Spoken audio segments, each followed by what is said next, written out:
in the ocean.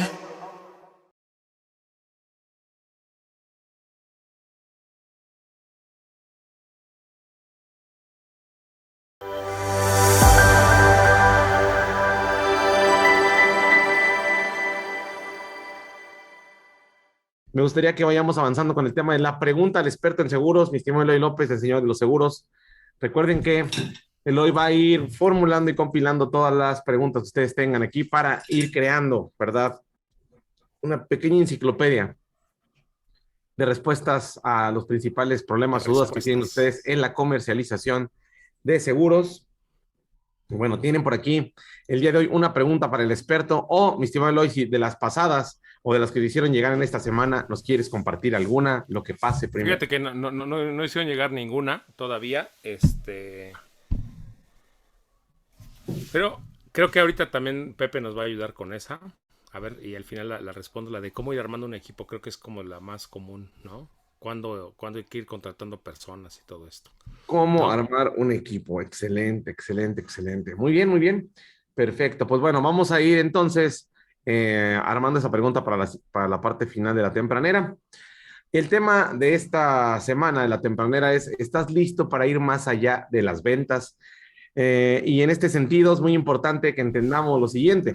Aquí en las tempraneras estamos siempre buscando cómo incrementar las ventas y vender y vender y vender y vender mucho más.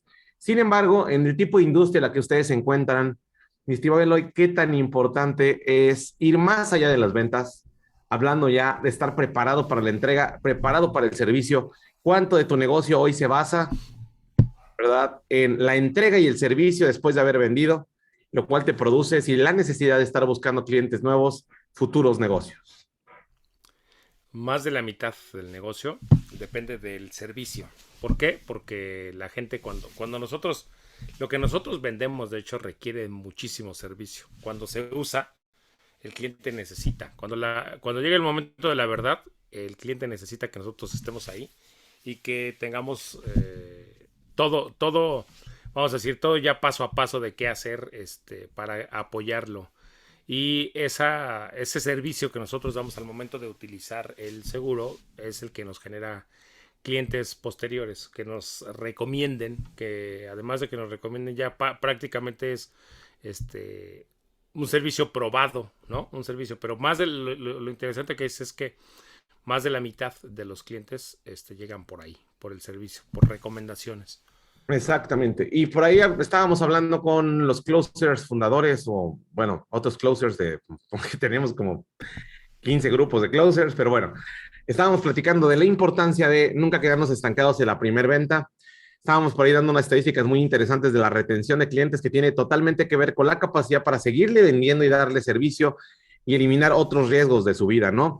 Y por ahí compartiste unos números muy interesantes que tienen que ver con cómo la retención va incrementando basado en el número de pólizas que tienen con un agente. Y ahí esa era la Sí, pregunta para todos los que hoy están aquí presentes. Pregúntense, ¿cuánta de su cartera hoy son pólizas unitarias en la que únicamente son el agente de esa persona en algún área en específico, o sea, gastos médicos, vida, la que sea? ¿Verdad? Que obviamente vamos empezando de menos a más, pero entre más pólizas tengas concretadas con esa familia o con esa persona, ya te va a considerar entonces su agente de cabecera. ¿Cuántos clientes, mi estimado Eloy, tienes tú hoy a la fecha que ya te consideran su cliente perdón, tu agente de cabecera, ¿no? Así como para... más de 250. Y decía, voy a dar ese dato para quien no lo tenga. Si el cliente Claro, tiene contigo una póliza, no te considera su agente, solo te considera alguien al que le compró una póliza. Es más, ni siquiera a veces te dice, pues un vendedor, alguien me la vendió. Si tiene contigo dos pólizas, ya empieza a considerarte como alguien que se dedica a los seguros. Ajá. Si te preguntan, oye, ¿y tú también vendes de esto?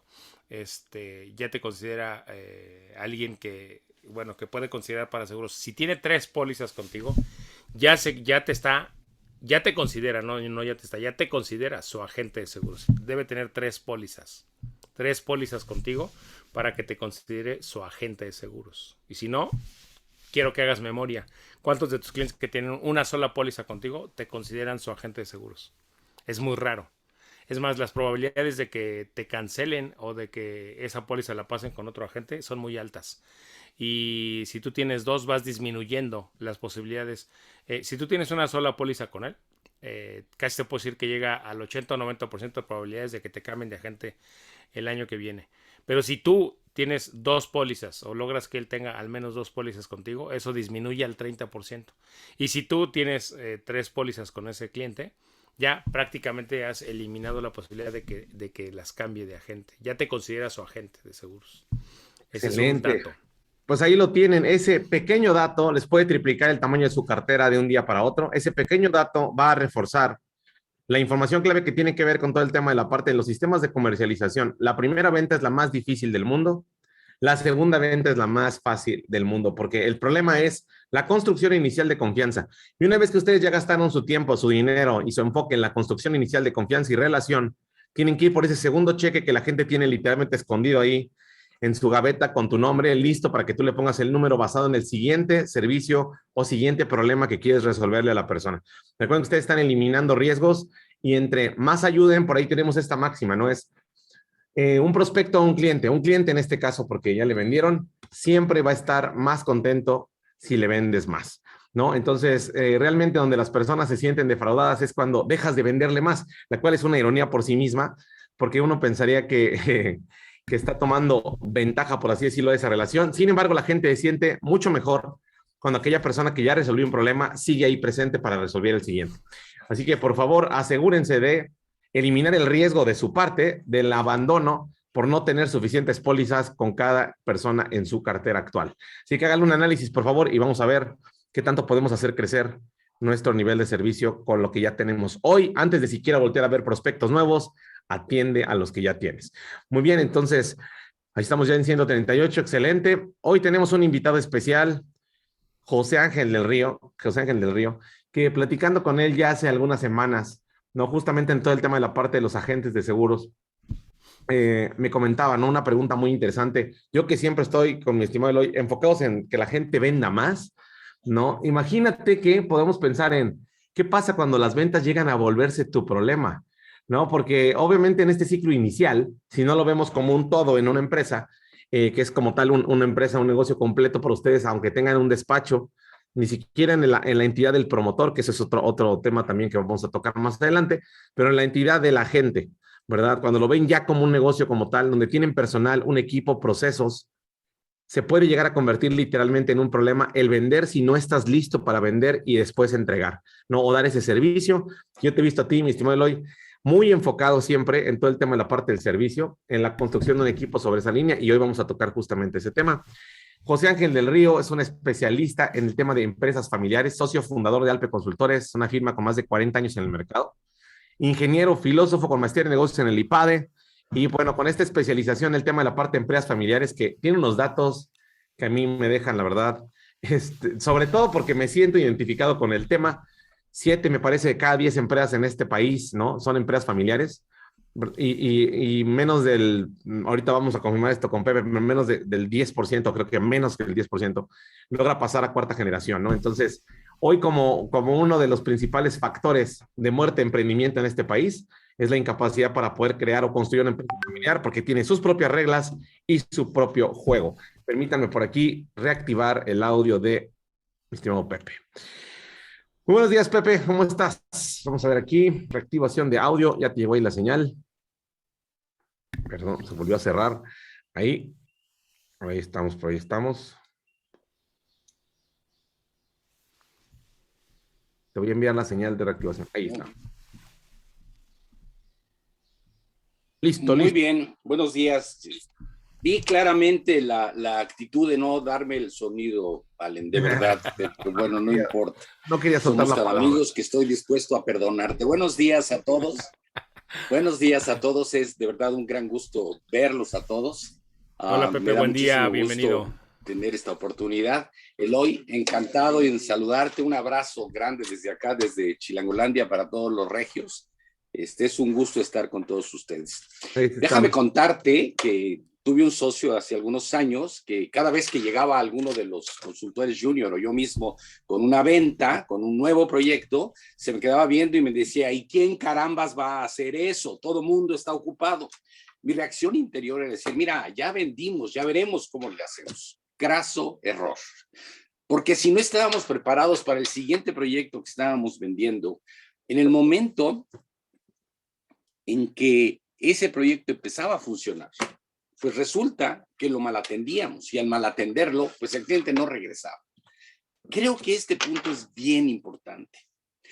Cada venta que hagas, no importa lo que vengas, sean pólizas o sean coches, cada venta que hagas dispara un servicio, un proceso de atención, y esto es muy importante.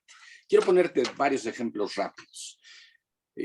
Ford compra a Jaguar en Inglaterra hace algunos años, y en el momento que lo compran, lleva el Jaguar, hacen un modelo que era el modelo CAC, y es un modelo relativamente barato, relativamente ágil, lo meten al mercado en los Estados Unidos y tiene un éxito extraordinario.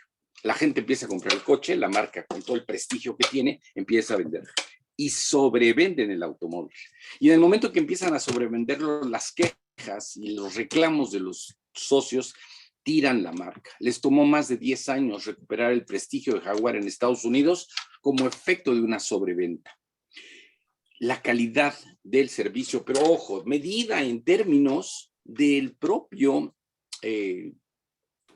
cliente, del propio consumidor, quien define si tu servicio y el mío es de calidad o no lo es el consumidor, es el cliente. Depende muchísimo esa parte.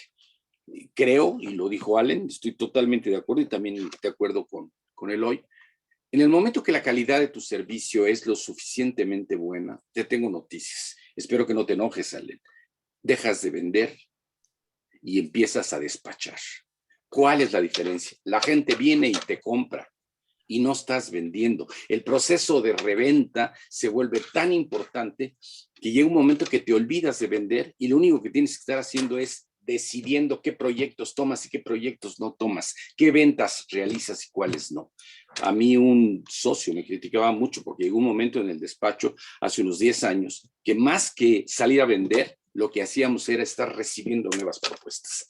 En este momento, y también cuenta aquí el kilometraje y los años de estar trabajando, yo lo digo con muchísimo orgullo, con mucha alegría. A mí, yo ya no vendo, a mí me compran. Y de verdad, esto es para mí una gran satisfacción. Aún una venta limitada, aunque no seas muy bueno como lo es Allen o como es Eloy en la venta, si tienes una calidad en tu servicio y tu atención es de primera, solito tu negocio va a ir creciendo. Eloy nos lo acaba de decir, 50% de su negocio tiene que ver con la recompra, tiene que ver con lo que está atendiendo. ¿Dónde está la clave? Mira, te voy a dar algunas ideas bien claras.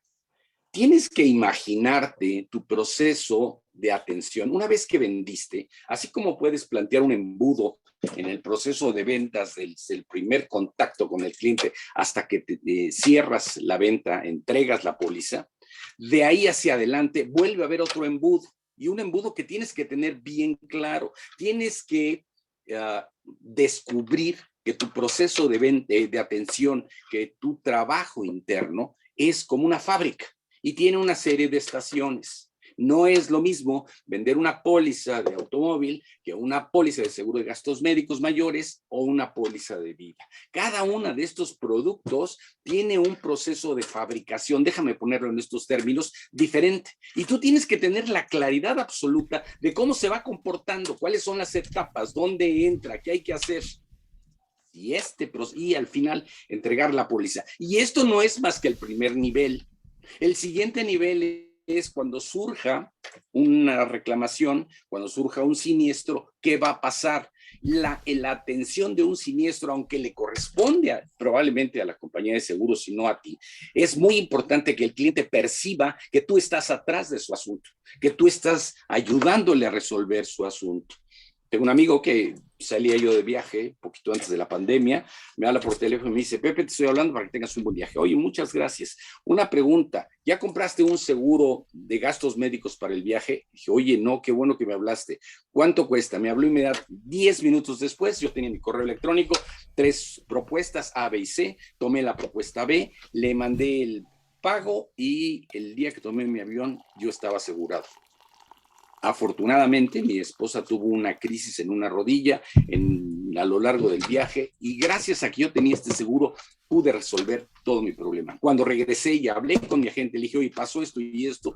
Él se hizo cargo del proceso de reclamación, él tomó mis papeles y él me devolvió un cheque que me estaba dando la compañía de seguros.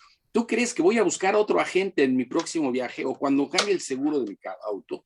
Esta persona se convirtió en alguien de la familia. El nivel de servicio fue lo que resolvió el tema. Muy bien, ya hablamos que tienes un proceso fabril de que termina la venta a que entregas la póliza. Pero después viene todo en la parte de atención, que también es otro proceso fabril que tiene que tener estaciones de trabajo, que tiene que tener todo un flujo, ¿de acuerdo? Yo como ingeniero tiendo mucho a ver las cosas como flujo y te invito a que lo veas como un flujo, como una fábrica. Incluso el proceso de ventas para mí es un flujo que es susceptible de poner como una fábrica. Primera pregunta. Todo este proceso depende de ti. Tú eres el que tiene que ir resolviendo cada cosa. Si tú no estás, las cosas no fluyen. Amigo, te tengo noticias. No tienes un negocio. Lo que tienes es autoempleo. Porque si todo depende de ti, no vas a crecer, no vas a llegar a ningún lado. El día que te enfermes de gripa, perdón, dime. Fíjate que ahí te quiero preguntar. ¿Podrías profundizar un poquito? Adelante. Fíjate que acabas de decir algo bien interesante. Tienes un autoempleo. Cuando nosotros entramos como agentes de seguros, muchas veces nos dicen que somos empresarios, ¿no? Y a veces queremos creérnosla, pero terminamos trabajando como autoempleados. ¿Por qué? Porque en realidad lo único que estoy haciendo es vender algo, y si no contrato a nadie, me quedo yo solito con toda la comisión, ¿no? Pensando que ahí es donde yo estoy ganando más. Pero en realidad solo me estoy autoempleando. Yo solito estoy matando mi propio crecimiento. ¿Podrías explicar qué es un autoempleo y qué es un empresario? Aunque parece lo mismo, ¿no? Porque dos agentes de seguros podemos estarnos dedicando a lo mismo, y uno solo puede estar autoempleado y otro puede ser un empresario de verdad. ¿Qué diferencia hay entre un autoempleado y un empresario, aunque se estén dedicando a lo mismo? Excelente pregunta, Eloy. 3 preguntas. La primera pregunta, ¿tienes una chequera tuya de ti y otra chequera de tu negocio o tienes las 2 chequeras mezcladas? Segunda pregunta, ¿te puedes enfermar y no pasa nada y el nivel de atención de tus clientes se mantiene? Tercera pregunta, ¿te puedes ir de vacaciones tranquilamente y el negocio, por chiquito que sea, sigue caminando? Tienes un negocio. De otra manera, si no puedes responder estas 3 preguntas, lo que tú tienes es autoempleo. Tú mismo generas tu venta, tú mismo generas la atención, tú mismo procesas tus pólizas y de ahí sacas de la misma chequera para pagar la colegiatura de la escuela de tus hijos. Perdóname, no tienes un negocio, eres tú. El día que tú te mueras, tu negocio completito desaparece, tu negocio completito se muere. Un negocio es una persona moral. Y si tu negocio no es una persona moral viva, con personalidad propia, diferente de ti, es más, si haces bien las cosas, este negocio te va a trascender, va a ir mucho más lejos de ti. Pero sí es muy importante que lo entiendas. Y si además a esto le agrego el tema de empresas familiares, que es mi fascinación, pues vas a descubrir que si ya puedes ir integrando a miembros de tu familia, cuidado, hay que hacerlo bien porque puede ser autoempleo de la familia. Es algo parecido a una familia que tiene un puesto de tacos y todo el puesto de tacos lo atiende la familia, funciona alrededor de la familia y piensan que están ganando muy buen dinero. Mete el costo del sueldo de la familia a la que no le estás pagando, mete los elementos de lo que estás comprando y vendiendo, mete toda esta información y te vas a dar cuenta que no tienes un negocio, es un autoempleo. Autoempleo significa que yo mismo me genero mi actividad, yo mismo me genero mi trabajo y yo mismo lo entrego. Esto, no sé si te estoy a verlo y cuéntame, ¿voy claro o nada más te tiré rollo? Sí, vas claro, vas claro. Me gustaría que le repitiéramos las 3 preguntas. Si tú pagas de tu propia chequera todo, o sea, en realidad es como si tuvieras un sueldo, como si recibieras un sueldo y de ahí pagas todo. Ajá, todo es todo. Entonces, y todo lo que sean las comisiones que recibes de la empresa, las consideras como tu ingreso. Entonces eres un autoempleado, no eres un empresario. Una de las primeras cosas que necesitas dar para el salto, y esto lo hice yo hace muchos años, es asígnate un sueldo. ¿Qué quiere decir? Por Es más, si eres persona supuesto. física, ábrete otra cuenta aparte. Yo tengo tres cuentas. Una se llama operaciones, que es la que recibe todo, y a partir de ahí se distribuye. Tengo una personal, que es donde me dan mi sueldo. El sueldo que me paga mi despacho. Ajá. Pero el despacho paga todo lo demás con esa cuenta que ni siquiera está revuelta conmigo. Pero durante varios años, con la misma tarjeta pagué todo, ¿no? Entonces imagínate, el día Claro. que te vas de vacaciones, Entonces, ¿cuántas veces te has ido de vacaciones y te has acabado el dinero y cuando regresas dices, chin, ahora hay que empezar de nuevo, ¿no? Y una empresa no se puede quedar sin dinero, o no, Pepe. Una empresa no se puede quedar además, sin dinero. todas las empresas Ajá. son flujo dependientes. Cuando crecen necesitan dinero. Cuando desarrollan nuevas ideas necesitan dinero. Cuando integras personal necesitas dinero. Las empresas son flujo dependientes. Necesitan constantemente inyecciones de dinero. Cuando la empresa está bien planteada y su propia operación genera el flujo suficiente para financiar su crecimiento, tenemos una empresa bien balanceada. Pero cuando el flujo, simplemente cuando una gente va y cobra una póliza y le entregan su comisión a la compañía de seguros y piensa que eso es su ingreso, craso error. Eso no es su ingreso, ese es el ingreso del despacho y las utilidades todavía están bien lejos, todavía tienes que pagar la renta. Yo opero desde mi casa y por eso no pago renta. Falso. Ahí tienes un costo que estás asumiendo. No estás haciendo negocio. Tienes que asumir todos los costos que tiene el negocio. Por supuesto que sí. Coincido perfectamente contigo, con todo lo que acabas de decir. Esta necesidad de separar las dos cosas. Por eso insisto, la empresa es una persona moral que tiene sus propias condiciones, sus propias características y su propia distancia. Y a lo mejor dije muy rápido que a lo mejor integras en tu negocio, entre comillas, a miembros de la familia. Y como son de la familia, no les pagas o les pagas cualquier cosa. Graso error, no estás calculando bien tus costos ni tus gastos. Y esto te puede llevar a perder de vista las cosas. Pero en el fondo, Eloy, déjame decirte algo. La pregunta importante es, ¿de verdad quieres una empresa? ¿De verdad quieres que haya distancia entre tu operación y que tu actividad como agente de seguros o como promotoría o lo que seas, quieres que se convierta en una verdadera empresa? Pues tienes que tomártela en serio. Tienes que darte cuenta que lo que estás haciendo tiene que tener toda esta profundidad. Y el que te fijes un sueldo es, creo que uno de los elementos importantes, porque eso te obliga a generar cierto nivel de ingresos para estarte pagando tu sueldo. No se vale que te vayas sobre Ricardo el Gamboa dinero del despacho. nos hace una pregunta, Pepe, interesante. Tenemos una pregunta interesante. Ricardo Gamboa nos pregunta, ¿qué porcentaje debemos tomar para nuestro sueldo? Tú responde primero y luego yo. ¿Qué porcentaje debemos tomar? Es una pregunta interesante para responderla. A ver, yo creo que el primer error es Te estamos perdiendo un porcentaje. poquito, Pepe. A ver ahí. Ahí me recuperaste. Exacto. ¿Estoy bien? Muy bien. Bueno, Ahí te yo creo que recuperamos, el primer error. Sí. Bien, yo creo que el primer error es usar la palabra porcentaje. Creo que esa es la primera falacia. No se habla de porcentajes. Dame medio minuto para explicar algo que me es muy importante.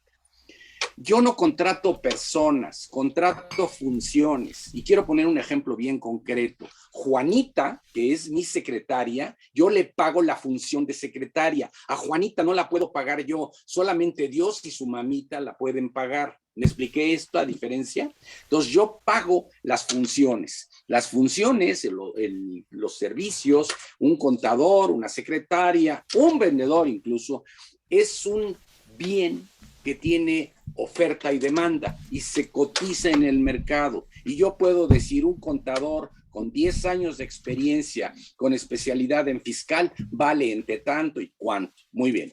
¿Cuánto vale la función que tú estás desarrollando para tu despacho o para el despacho para el que tú trabajas? Y ahí hay un sueldo concreto. Y no me hables de porcentajes, porque si me hablas de porcentajes estamos empezando a revolver conceptos.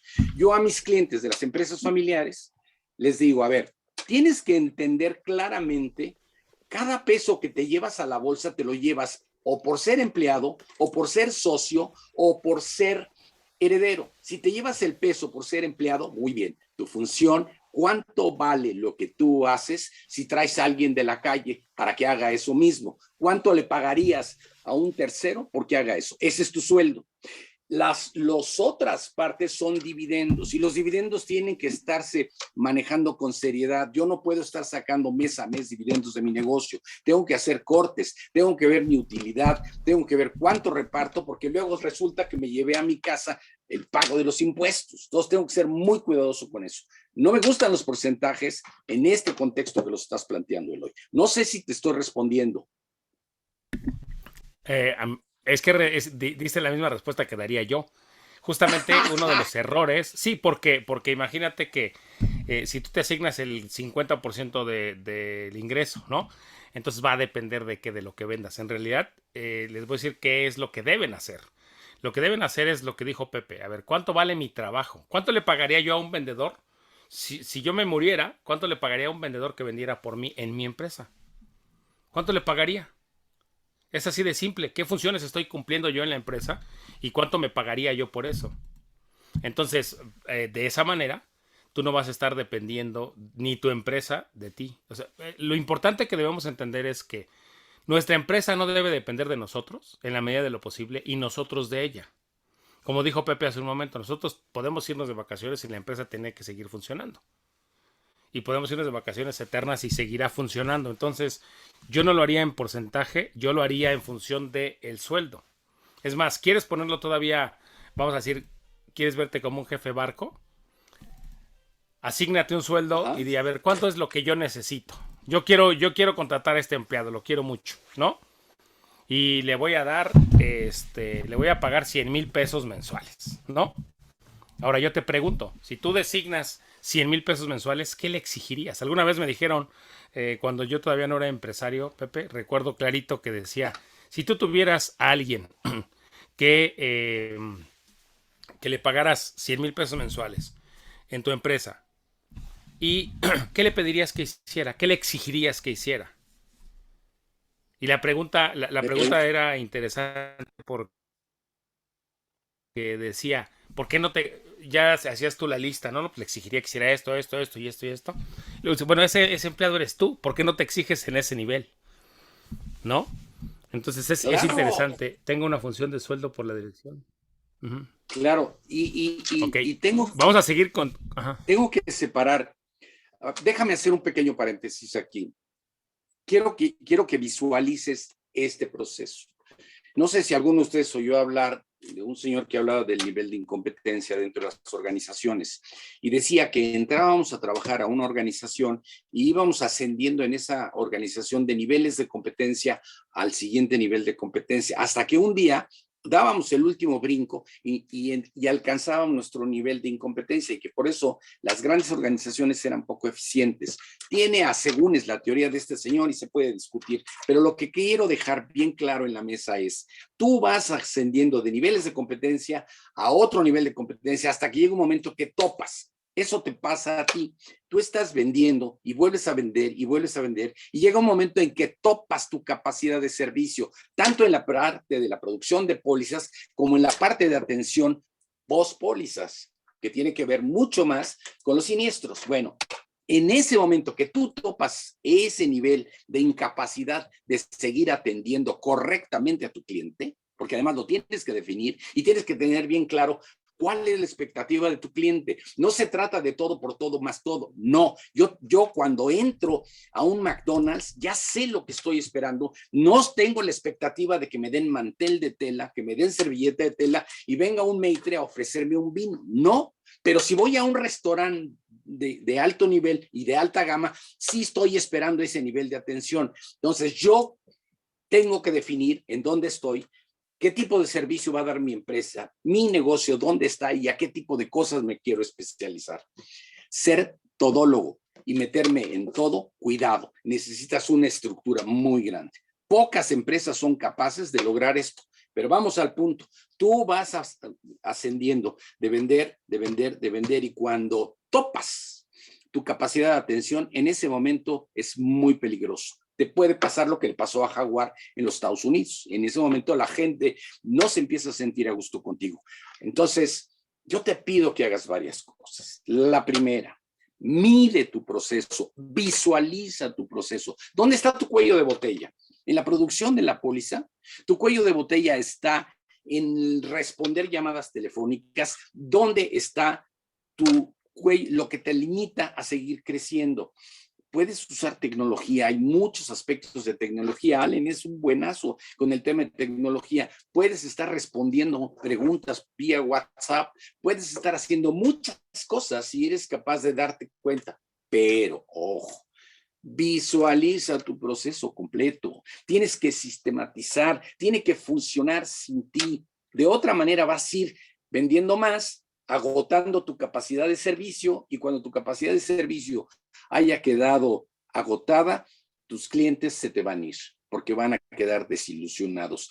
Vender la primera vez a un agente a lo mejor me cuesta 100. Recuperar a un cliente desilusionado me cuesta 500. Es mucho más difícil recuperar a un cliente desilusionado que venderle a un cliente nuevo. Y un cliente desilusionado, ojo, habla mal de ti. Y esto también tiene costo. Y esto también tiene impacto en tu proceso de venta. No sé si estoy siendo claro, Eloy. ¿Cómo lo sientes tú? Lo siento súper claro. De hecho, quieren que sigas hablando. Quieren que sigas hablando. Es raro, pero quieren que sigas hablando. Muy bien, ¿no? Encantado de la vida. Bueno, vamos a ver. Si tú visualizas tu despacho como una fábrica y te das cuenta cómo entra, voy a empezar con vendiste una póliza de auto. Muy bien, ¿cuáles son los pasos que se dan? ¿Qué se da? ¿Qué personas participan en esto? ¿Cuáles son los tiempos? ¿En cuánto tiempo se genera la póliza? Y la póliza debería de generarse ¿en cuánto tiempo? Desde las expectativas de tu cliente. Nunca te quites de la cabeza eso. Tienes que aprender a ver el mundo desde los ojos de tu cliente. Es que yo le entregué la póliza en 24 horas. Pues sí, pero el cliente la quería en una. Oye, pero es que no es posible. Acláraselo, platica con él, explícale, dale elementos. Yo tengo unos amigos que venden pólizas por internet, pólizas de auto, por ejemplo, y entregan la póliza al teclazo. Tú le das clic y la póliza se empieza a imprimir. Entonces, ¿contra quién estás compitiendo? También tu proceso de producción de pólizas compite contra otras entidades. Y la parte más importante es el servicio post-póliza, por llamarlo de alguna manera. En la atención después de cuando viene el siniestro. Hay clientes que les choca que les esté hablando y hay otros que les encanta que les esté hablando. Entonces tengo que identificar mi cliente, cuál de estas tribus es. Tengo un cliente que solamente me va a estar molestando cuando tenga siniestros y no me va a estar molestando, me va a estar dando la oportunidad de brindarle un servicio de calidad para que el Señor siga diciendo, sí es cierto, quiero seguir trabajando contigo por el nivel que me entregaste. El secreto es sistematiza. El secreto es documenta procesos de cómo trabajar, delega. Por el amor de Dios, aprende a delegar.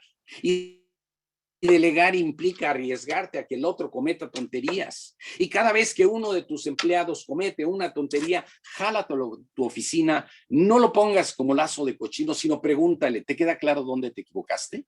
¿Sabes por qué te equivocaste? ¿Qué habría que haber hecho distinto para que no te equivocaras?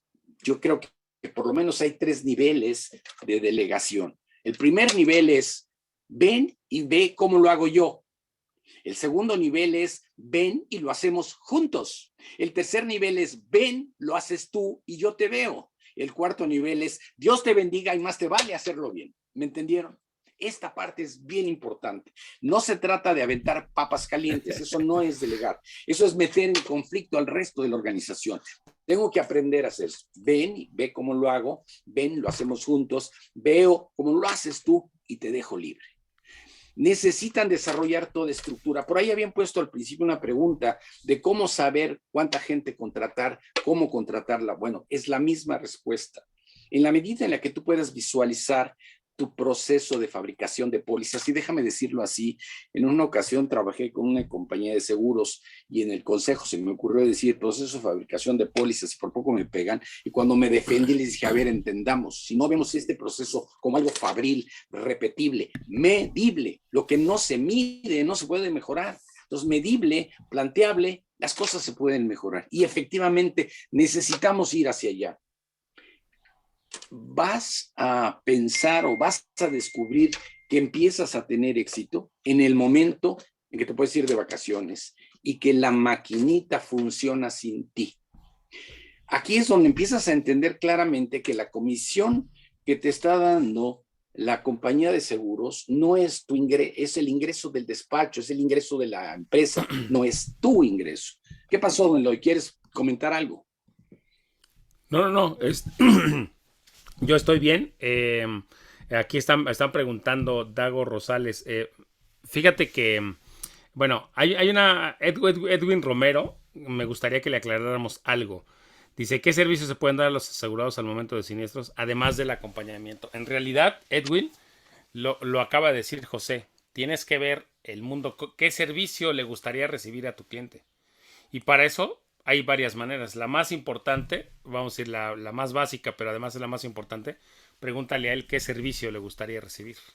¿O no, Pepe? ¿Qué servicio le gustaría recibir al momento del evento? Ajá. Claro. Yo puedo haber hecho un gran trabajo. Pude haber entregado la póliza a tiempo. Pude haber acompañado al cliente en el reclamo del siniestro. Pero a lo mejor el cliente no quedó satisfecho y a lo mejor faltó algo. Esa parte tienes que averiguarla. La diferencia, mira, yo te quiero poner otro ejemplo. Yo voy, me compro un coche, el que sea, voy, lo llevo al servicio y a la hora que lo recojo, yo soy una gente muy obsesiva con los coches, con muchas otras cosas. Entonces voy y entrego mi coche y le digo, y trae un ruidito, y el espejo no sé qué, y tal, y tal, y tal, y tal. Entrego el coche. Regreso con mi coche con la expectativa de que todo eso esté resuelto. Y resulta que le resolvieron el 95% de lo que yo pedí. Pues quedo insatisfecho. No es suficiente. Pero si en la agencia me resuelven todo lo que yo pedí y me cobran, ojo, me cobran un 10%, un 15% más, voy contento. ¿Me entendieron esto? No solo es el precio, me va a cobrar un 10%, un 20% más. Estoy dispuesto a ir con el cliente, con esa empresa, porque esa empresa de servicios me va a dejar satisfecho. Es más importante mi satisfacción y la de cualquier persona que ahorrarme un 10%, ¿o no? Pregúntale completamente, ¿no? Completamente. Yo creo que completamente, José. Ahora, es importante también aquí, decían, podemos hacer una recapitulación, hablando de empresarios, pasamos por varios temas, Pepe, ¿no? Desde ser empresario, desde ser autoempleado a ser empresario. Ahora, tienes que poner, tú como agente de seguros, tu trabajo, como decía, como si fuera una fábrica. Tú cuando estás vendiendo eres una fábrica de clientes, estás fabricando clientes, ¿no? Y luego en tu proceso de operaciones y a los clientes les tienes que fabricar pólizas, les tienes que entregar pólizas. Y en una tercera etapa les tienes que entregar servicio cuando vayas a usar esa póliza. Pregunta, ¿tienes tú un proceso de qué vas a hacer desde el principio para obtener clientes del punto A al punto B? ¿Cuántos pasos llevas? Y después cuando al cliente le vas a entregar la póliza, ya tienes del punto A al punto B, ¿cuántos pasos vas a llevar? Y lo más importante, cuando ya llega a la tercera etapa, ¿sabes cuántos pasos incluye el servicio? ¿Quién se los va a dar? ¿A qué teléfono va a hablar? ¿Quién le va a contestar? ¿Quién le va a ayudar a dar el seguimiento? Es importantísimo que tú tengas mapeado, al menos en tu mente, todo ese proceso. ¿Por qué es importante? Porque si no, no se lo vas a poder explicar a alguien que contrates. Cuando tú contrates a alguien, si tú no tienes claro qué vas a hacer y cómo va el proceso, ¿cómo se lo vas a explicar? No, mi querido Pepe, ¿qué recomiendas ahí? Yo creo que, como de costumbre, tengo que preguntarle al cliente y tengo que entender claramente qué es lo que el cliente necesita y tengo que diseñar mis procesos internos en base a las expectativas del cliente. Si mis procesos responden a las necesidades del cliente y yo tengo gente capacitada y he aprendido a delegar, las cosas van a fluir. Creo que es muy importante que entiendas que cada cosa y cada servicio cuesta. Hay un principio en administración que es, if you pay peanuts, you get monkeys. O sea, tienes que saber cuánto vas a pagarle a la gente para que la gente responda. ¿No conocías ese principio básico de administración? Sí lo conocía, nada más que en español, ¿no? Sí, efectivamente, si pagas cacahuates, pues ¿qué es lo que vas a obtener? Hablando de las personas que tú contratas, si les pagas cacahuates, ¿qué tipo de servicio le van a dar a tus clientes, no? Entonces, es importantísimo también ir planteando todo ese esquema. Si tú te vas a hacer de un equipo, siempre digo que el equipo tiene que ser mejor que tú. En lo que va a hacer, ¡claro! Tiene que ser mejor que tú. Algo importantísimo. ¡Claro! Yo creo que hay algunas gentes que tienen miedo a contratar a alguien más capaz que ellos. Y esto es una tontería. Contrata gente que te empuje, que te rete, que te lleve adelante, que te obligue a ser mejor. Yo creo que uno de los grandes éxitos del mundo es tener a alguien que te obligue a ser mejor. Tú chécate la vida de todos los grandes empresarios y todos los grandes generadores de negocios. Siempre se han rodeado de gente más capaz que ellos. El mismísimo Steve Jobs, con todo su mal carácter y todo lo que tenía, se rodeaba de gente muchísimo más brillante e inteligente que él. Él tenía una habilidad importante. Él decía para dónde, él decía cómo, y se encargaba de organizar el equipo y ponerlos a trabajar. Eso es bien importante. A ver, Eloy, no sé, me gustaría salirme de tema, si no te importa. Adelante. 3 minutos. La sesión es toda tuya. Y espera. Hombre, muchas gracias. A ver, Eloy, pregunta directa para ti. Sí. ¿Qué rueda es más importante en una bicicleta? ¿La rueda delantera o la rueda trasera? Las dos. ¡Claro! ¡Las dos ruedas! Las dos, ¿no? Fíjate bien, qué buena respuesta, Eloy. De verdad, hasta parece que lo preparamos, y no es cierto. No, y no lo ensayamos. La rueda delantera da rumbo, dice para dónde y dice cómo. Vamos a decir que la rueda delantera se llama emprendedor, emprendedurismo, liderazgo en ese sentido. Pero la rueda trasera se llama consolidador. La rueda trasera recibe las pelotas que lanza la rueda delantera. Es el que da la potencia y es el que da la consistencia. Ojo con este ejemplo. Cada empresa, no me importa si es grande, chiquita o mediana, necesita tener estos dos talentos. El talento emprendedor y el talento consolidador, y los necesita tener balanceados, y tienes que pensar y ser, a ver, ¿yo qué soy más emprendedor o más consolidador? Si yo soy muy emprendedor, consíguete a alguien muy consolidador detrás de ti que vaya cachando este negocio y que le vaya dando forma. Estos dos talentos tienen que respetarse, tienen que conocerse y tienen que apoyarse. Y del balance de estos dos talentos está el desarrollo de las empresas. Una empresa de puras ruedas delanteras, de puros emprendedores, crece muy rápido, pero igual se muere muy rápido. Una empresa de puras ruedas traseras es como un bonsái, chiquita, bonita, bien administrada, pero no crece, ¿ok? Entonces necesito los dos talentos y necesito estarlos balanceando constantemente. ¿Tú qué eres? ¿Eres rueda delantera? Búscate una buena rueda trasera que te vaya cachando y que te ayude a crecer y que te ayude a consolidar. La rueda trasera es la que me hace procesos, es la que me hace sistemas, es la que me enseña a trabajar. Y la rueda delantera le dice aguas, el cliente demanda esto, el cliente quiere esto y sobre todo me está trayendo clientes nuevos. No sé si respondí, Eloy. Completamente, porque es importante. Fíjate, una de las cosas que creo que sufren los vendedores es que son muy buenos vendedores y luego son muy malos administradores. Casi que por naturaleza, un muy buen vendedor es un muy mal administrador. ¿Quieres acabar con la carrera de un agente? ¿Quieres bajarle todo el ánimo? Ponlo a administrar. Y te vas a dar cuenta que todo su ímpetu, todo se va disminuyendo. Una de las cosas que tienes que hacer en lo personal, yo lo que hice es asociarme con mi esposa. Ella es la directora de mi despacho. Es la directora del despacho. Ajá. Qué valiente. Yo soy la rueda delantera, como dices, empiezo a traer. Y después, no es que hagan cebolas, pero más bien ustedes administren, ustedes hagan todo lo demás, ¿no? Además, Pero hay que ser obediente, Eloy. Pero hay que ser obediente. Hay un concepto. Si no eres obediente a Para eso soy muy bueno, José. Para eso soy muy bueno. Ya dominaste. Oye, Pepe, y en el tema del IPADE, recuerdo que había un tema muy interesante que se llamaba bueno, no sé, digo, si pasó exactamente ahí donde tú lo tomaste, pero hay un tema que me compartió que se llama Business Chemistry, ¿no? Que es un examen, de hecho, que se generó originalmente en Deloitte para justamente poder identificar los diferentes tipos de personalidades y cómo crear esa química en un negocio para precisamente tener consolidadores, personas que van por riesgo, personas que no van por riesgo, son administradas, pero no expanden. Entonces, y dentro de esta química, y tal cual como funcionaría en una orquesta o en la combinación correcta de elementos para que no estalle la empresa, ¿verdad? Químicamente hablando, pues se requieren este tipo de perfiles justamente como los que están mencionando ahora, que tiene que ver con aquellas personas que tienen el empuje y la visión para avanzar rápido, pero dejan todo tirado, ¿verdad? Yo personalmente soy un torbellino, ¿eh? Yo arraso y avanzo sin parar, y luego dejo tal cual, así, pero dejas todo tirado atrás, como torbellino, ¿va? Nada me para, pero tengo que ir muy rápido.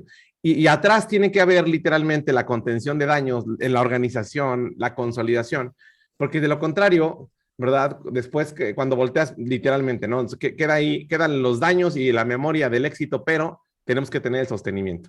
Entonces, pues bueno, son elementos muy interesantes que van más allá de las ventas justamente, para que todos tengamos claro que si somos ruedas delanteras, nos busquemos una trasera, y si somos traseras, necesitamos urgentemente una delantera, ¿verdad? O nos lo vamos a pasar literalmente malabareando como en el circo, en el monociclo nomás, haciendo show, pero no avanzando para ningún lado, ¿no? Entonces, tenemos por aquí, mi estimado Pepe, una invitación para todos los agentes que están por aquí presentes, que estuvieron en la tempranera. Mi estimado Pepe del Río va a entregar un webinar el día de mañana a las 5 de la tarde, que les va a encantar. Digo, en todo este tema de la parte de empresas familiares, que es su especialidad. Tenemos por aquí, déjenme mostrar rápidamente en pantalla la invitación. Les voy a poner aquí el código QR. Es un webinar, justamente manejo y trascendencia de la empresa familiar. ¿Qué tipo de preguntas, mi estimado Pepe, qué tipo de conocimientos se van a compartir en este webinar? Ahí pueden escanear el código QR para ir a la liga de enlace para que puedan escuchar más del contenido de Pepe del Río. Y en el caso de que ustedes estén considerando justamente qué va a pasar con tu empresa, si hoy es una empresa familiar como lo son más del 70% de los emprendimientos de este país, ¿verdad? Si está bien administrada, está bien organizada, tiene un consejo, tiene un proceso de sucesión, sabes exactamente cómo administrarla para que a futuro, pero como dices tú, siga cuando tú ya no estés y demás. ¿Qué tipo de conceptos vamos a ver en este webinar, mi estimado Pepe? A ver, al principio tú dijiste que alrededor del 10% de las empresas familiares llegaban a la cuarta generación, ¿cierto? Pues te tengo noticias, llega el 1%. Era el 1, se me de puede cada ser. 100 empresas, Yo estaba siendo muy optimista al respecto. Muy optimista al respecto, ¿no? Demasiado optimista. Es más, a la tercera generación, el brinco más grave, de la primera a la segunda generación, se pierde alrededor del 40% de las empresas. Pero de la segunda a la tercera generación, solamente subsiste el 5%. Estadísticas gringas, y lo puedes checar por donde quieras. Este problema tiene mucho que ver con el entendimiento de lo que es la empresa. Para mí hay una clave fundamental en el manejo de la empresa familiar, que es compartir la visión, que todos sepamos para qué queremos la empresa, cómo la queremos, qué queremos hacer de ella, qué queremos de ella. Es necesario poder identificar claramente hacia dónde queremos llevar la empresa. Me es muy fácil cuando yo soy, por ejemplo, en el caso de Eloy, pues él es el fundador, él es el que ha iniciado. Afortunadamente su señora esposa le está ayudando en la parte de la rueda trasera, muy bien. Pero para la siguiente generación, cuando empiecen a entrar los hijos o los primos o quienes sean, tendrán que estructurar las cosas de otra manera para que esto pueda seguir marchando. Se vale que entre en familia política, no se vale, puedo meter a mi cuñada, no la puedo meter a mi yerno, a quienes pueden entrar. Todo este tipo de cúmulo de preguntas, de dudas y de inquietudes, bueno, todo esto tiene que ver con la empresa familiar. Todas las empresas enfrentan retos de crecimiento. Uno de los retos más importantes es el flujo, la necesidad de dinero que tienen todas las empresas para poder crecer. Las empresas familiares también. Todas las empresas tienen que enfrentar el tema de institucionalizarse, el tema de tecnificarse, etcétera, etcétera. Sí, las empresas familiares también. El tema es que las empresas familiares, además de los problemas estándar de todas las empresas, tienen que enfrentar las crisis internas de la familia. La inteligencia no se hereda, el ímpetu y el entusiasmo por el trabajo tampoco se hereda. Hay una serie de cosas que no puede ser. Mis hijos no necesariamente son mejores o peores que yo. Mis hijos en un momento dado a lo mejor toman mi empresa y la llevan a las nubes, pero también la pueden llevar al infierno. Entonces todo esto tengo que entenderlo y manejarlo. Tener una empresa familiar ciertamente es una fortuna y es una suerte. Sí, responsabilidad bien grande, porque también necesitamos más empleos, más empresas y mejores empresarios en este país. Si esto te interesa, si esto te mueve, ven a mi webinar de mañana a las 5 de la tarde, platicaremos de esto y te tengo una sorpresa. El fin de semana vamos a ir más lejos. Gracias, Allen. Excelente, mi ¿Cómo estimado andamos de Pepe. tiempo? Muy bien, muy bien. Por ahí justo preguntaba Alejandro Ortega si tenía que ver también con gobierno corporativo. Por supuesto, el gobierno corporativo es la etapa importante de las empresas familiares, bueno, de cualquier empresa. El gobierno corporativo es aquel conjunto de medidas, entidades, pesos y contrapesos que le permiten a los dueños de la empresa que la empresa se maneje como ellos quieren y responda a sus necesidades y expectativas. Eso es el gobierno corporativo. El gobierno corporativo fundamentalmente se basa desde la asamblea de accionistas hasta la dirección general que tiene que pasar en medio. De hecho, en las empresas familiares hay algunas entidades, hay algunos elementos que la diferencian de cualquier empresa normal o de cualquier empresa estándar. Sin embargo, el 70-75% de las empresas son familiares. Pues sí, el gobierno corporativo es ultra necesario para una empresa familiar si quieres que trascienda, si quieres que se mantenga, si quieres que crezca. ¿Respondí o nada más tiré rollo, como decía mi abuelo? Tempranera, sin duda respondiste, mi estimado José. Voy a colocar la liga también para el registro al webinar ahí en el grupo la puse en el chat para todos y además que lo pueden ustedes escanear directamente en el QR de José Ángel del Río y la estoy poniendo en el grupo de la tempranera. Webinar.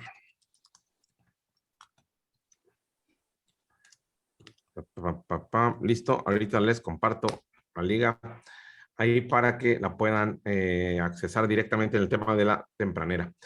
Permítame aquí, listo. Muy bien, pues vamos al tema ahora de preguntas y respuestas. Dudas hasta aquí de la intervención de nuestro estimado Pepe del Río. Dudas con todo lo que nos compartió para poder ir cerrando esta tempranera. ¿Podrías describir un poco más qué es lo que conforma la rueda delantera? Nos dice Ceci Lara que si podrías describir un poco más qué es lo que conforma la rueda delantera, Pepe. Con mucho gusto. Las empresas nacen necesariamente de alguien tiene una nueva idea, alguien descubre una necesidad, hay algo diferente, hay algo nuevo y puedo lanzarme y emprender. El emprendedurismo es como la parte central de la rueda delantera. Quiero abusar un poco de ustedes y les voy a platicar algo y espero que sea como muy claro. Ser rueda trasera o ser rueda delantera no es peyorativo, esa es mi naturaleza, eso es lo que soy, eso es con lo que me siento más a gusto. Eloy lo decía, pon a la gente a administrar el despacho y lo matas, claro, y pon al contador a vender y se muere de la vergüenza. Necesitamos como que aceptar quiénes somos, dónde están nuestros talentos y llevarlos. Después de tantos años de trabajar con empresas familiares y con ejecutivos de alto nivel, quiero compartirles algo que yo he descubierto. Y ahí va despacito. Normalmente tengo en esta mano a los ejecutivos de alto nivel y en esta mano a los emprendedores, a los empresarios. Normalmente los ejecutivos de alto nivel tienen más estudios, maestrías y han estudiado mucho más, tienen mucho más preparación que los emprendedores. Normalmente los empleados de alto nivel en comparación con los emprendedores son gente que trabaja más, es gente más inteligente incluso, entendiendo por inteligencia la capacidad de generar síntesis, de llegar a conclusiones. Oye, ¿y entonces los emprendedores qué les dejas? Lo primero que tienen los emprendedores que no tienen los ejecutivos de alto nivel es visión. Tienen la capacidad de descubrir negocios donde nadie los descubre. Tienen la capacidad de ver oportunidades donde nadie las ve. Tenía un cliente a quien quise mucho, ya murió desafortunadamente, don Jaime. Este señor veían ir a comer con él, era de verdad, llegaba un momento que era un fastidio. El señor encontraba negocios hasta en la servilleta. Esto se puede hacer así. Veía negocios por todos lados. Este es el primer elemento de una rueda delantera. Son visionarios y descubren negocios y necesidades donde nadie las ve. Segundo, ¿sí? Tienen cierto conflicto con el tema autoridad. No les gustan los jefes. A un ejecutivo de alto nivel necesita un jefe. Aunque el jefe sea un consejo cada 6 meses, no importa, necesita un jefe. En cambio, los emprendedores se sienten incómodos con la autoridad. Yo dejé de trabajar en organizaciones porque acababa cachetadas con mis jefes. De verdad, llegaba un momento en que no había manera de entender. Entonces, el tema autoridad y el tema de manejo afecta. Y en tercer lugar, y esto es muy importante, la rueda delantera asume riesgos, la rueda trasera no. La rueda trasera lo más que arriesga es su sueldo. La rueda delantera es alguien capaz de arriesgarse, de ir más allá. Yo tuve el placer de conocer empresarios del tamaño de don Jorge Garza Garza, dueño y fundador de Conductores Monterrey, uno de los hombres más importantes de Monterrey en su momento, jugarse todo su patrimonio en una decisión.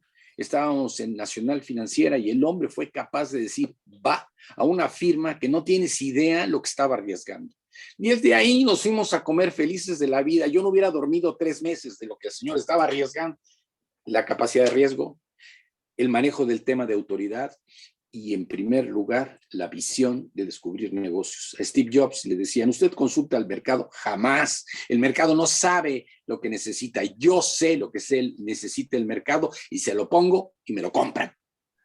¿Me expliqué? No sé si respondí.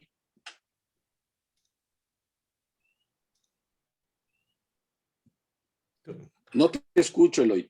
Te tienes silenciado, ¿cómo se llama? A ver, ahí me escuchas.